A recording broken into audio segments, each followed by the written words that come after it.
Salam sejahtera bagi kita semua. Perkenalkan, nama saya Hasan Bua, mahasiswa D3 Keperawatan UMBRI semester 3. Di sini saya akan menjelaskan tentang tindakan keperawatan pada gangguan kebutuhan oksigen. Yang pertama, memposisikan Fowler dan semi Fowler.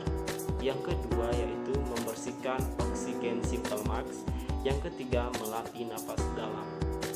Yang pertama yaitu memposisikan Fowler dan semi Fowler. Posisi Fowler adalah posisi setengah duduk atau duduk di mana bagian kepala tempat tidur lebih tinggi atau dinaikkan. Posisi ini dilakukan untuk mempertahankan kenyamanan dan memfasilitasi fungsi pernapasan pasien.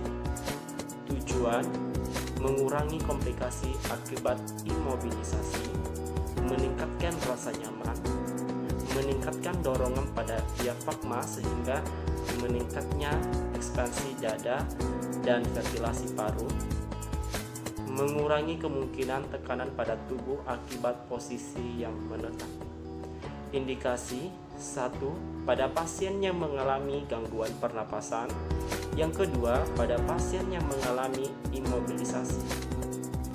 Cara kerja: jelaskan prosedur yang akan dilakukan, dudukan pasien, berikan sandaran atau bantal pada tempat tidur pasien, atau atur tempat tidur. Untuk posisi semi Fowler yaitu 30-40 derajat dan untuk Fowler yaitu 90 derajat. Anjurkan pasien untuk tentram berbaring setengah duduk. Posisi semi Fowler. Semi Fowler adalah sikap dalam bentuk setengah duduk yaitu 15-60 derajat. Tujuan: 1. Mobilisasi. 2. Memberikan perasaan lega pada klien sesak nafas. Yang ketiga, memudahkan perawatan, misalnya memberi makanan. Cara atau prosedur: 1. Mengangkat kepala dari tempat tidur ke permukaan yang tepat yaitu 45-90 derajat. Yang kedua, gunakan bantal untuk menyongkong lengan dan kepala pasien jika tubuh bagian atas klien lumpuh. 3. Letakkan bantal di bawah kepala klien sesuai dengan keinginan klien. Menaikkan lutut dan dari tempat tidur yang rendah, menghindari adanya tekanan di bawah jarak poplital atau di bawah lutut. Yang kedua yaitu membersihkan oksigen Simple Max. Alat ini diberikan oksigen jangka pendek, kontinu, atau selang-seling serta konsentrasi oksigen yang diberikan dari tingkat rendah sampai sedang. Aliran oksigen yang diberikan sekitar 5-8 liter per menit dengan konsentrasi oksigen antara 40-60%. Berikut ini adalah aliran VO2 yang menghasilkan masker sederhana.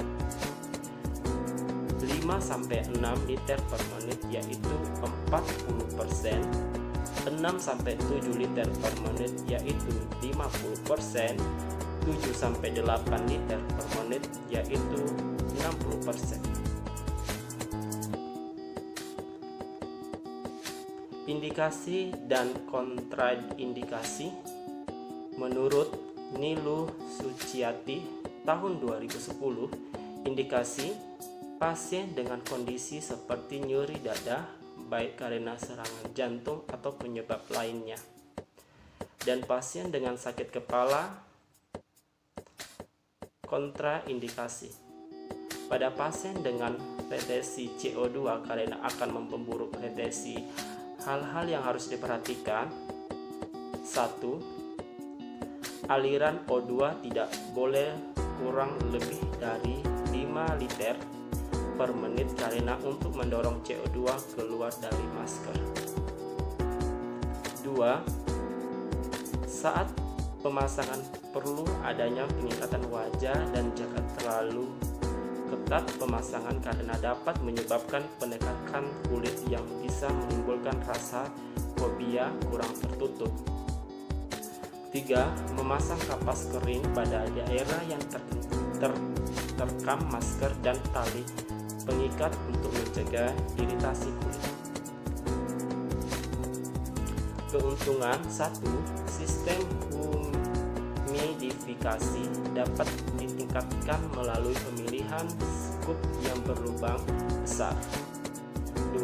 Konsentrasi oksigen yang diberikan lebih besar daripada kanul nasal ataupun kateter nasal.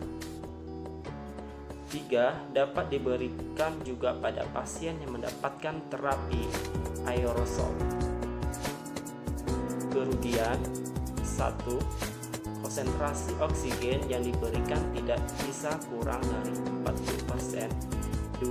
Dapat menyebabkan penumpukan CO2 jika di alirannya rendah.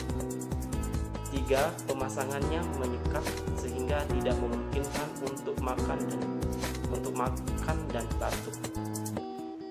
4. Bisa terjadi aspirasi bila pasien muntah. 5. Umumnya menimbulkan rasa tidak nyaman pada pasien. 6. Menimbulkan rasa panas sehingga kemungkinan dapat mengiritasi mulut dan pipi. 3. Melatih nafas dalam. Latihan nafas dalam adalah bernapas dengan perlahan dan menggunakan diafragma sehingga menimbulkan abdomen terangkat perlahan dan dada mengembang penuh. Tujuan untuk mencapai ventilasi yang lebih kontrol dan efisien serta untuk mengurangi kerja bernafas, meningkatkan inflasi alveol dan maksimal, meningkatkan realisasi otot, menghilangkan ansietas, menyingkirkan pola aktivitas otot pernapasan yang tidak berguna dan tidak terkoordinasi, melambatkan frekuensi pernapasan, meningkatkan kapasitas paru, menegak atelektasi, mengurangi udara yang terperangkap serta mengurangi kerja bernapas. Demikianlah yang saya sampaikan. Apabila ada kata-kata yang salah, mohon dimaafkan. Sekian dan terima kasih.